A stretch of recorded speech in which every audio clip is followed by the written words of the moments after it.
Bonjour chers auditeurs. Aujourd'hui, je vais répondre à une question que vous ne vous êtes certainement jamais posée. Pourquoi les moustiques nous piquent-ils ? Quand les beaux jours arrivent, avec eux revient un compagnon beaucoup moins apprécié, le moustique. Bruyant, insistant, parfois invisible et souvent irritant, il est capable de perturber une nuit entière ou de transformer une promenade paisible en champ de bataille. Mais au fond, pourquoi les moustiques nous piquent-ils ? Et surtout, pourquoi certaines personnes semblent se faire piquer beaucoup plus que d'autres ?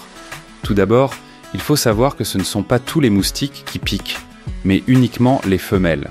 Et oui, les mâles, eux, se contentent du nectar des fleurs pour se nourrir. Les femelles, en revanche, ont besoin d'un complément bien particulier pour pouvoir pondre leurs œufs, des protéines contenues dans le sang. C'est donc pour des raisons strictement biologiques et reproductives que les moustiques femelles viennent nous chercher des noises. Lorsqu'un moustique vous repère, il utilise plusieurs sens pour vous localiser. Tout commence avec le dioxyde de carbone que vous expirez. À partir d'une distance de plusieurs mètres, le moustique est capable de sentir ce gaz dans l'air, ce qui lui indique la présence d'un être vivant. Ensuite, il affine sa trajectoire grâce à la chaleur de votre corps et aux substances chimiques émises par votre peau, comme l'acide lactique ou l'ammoniac. Et là, tout le monde ne part pas à égalité. Certaines personnes produisent plus de ces substances que d'autres, en fonction de leur métabolisme, de leur groupe sanguin ou de leur flore cutanée. Il semblerait par exemple que les moustiques aient une préférence pour le groupe sanguin O, ainsi que pour les personnes qui transpirent davantage ou qui dégagent plus de chaleur corporelle. Une fois qu'elle a trouvé sa cible, la femelle moustique utilise sa trompe pour percer la peau et aspirer le sang. Cette trompe est en réalité un instrument complexe, composé de plusieurs petites lames qui coupent et sondent à la fois.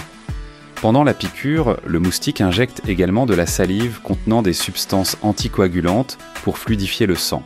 C'est cette salive étrangère qui provoque la fameuse démangeaison. Notre système immunitaire réagit à ce corps étranger en libérant de l'histamine, ce qui entraîne rougeur, gonflement et envie furieuse de se gratter. Mais au-delà de la gêne, les piqûres de moustiques peuvent être dangereuses. Dans certaines régions du monde, les moustiques sont vecteurs de maladies graves comme le paludisme, la dengue, le chikungunya ou le virus Zika.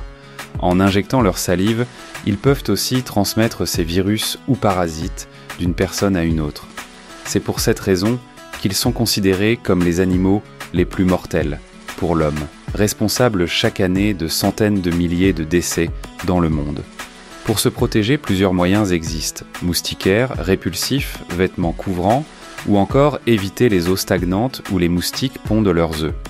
Il existe aussi des recherches en cours pour limiter la reproduction de certaines espèces, notamment en relâchant des moustiques stériles ou génétiquement modifiés.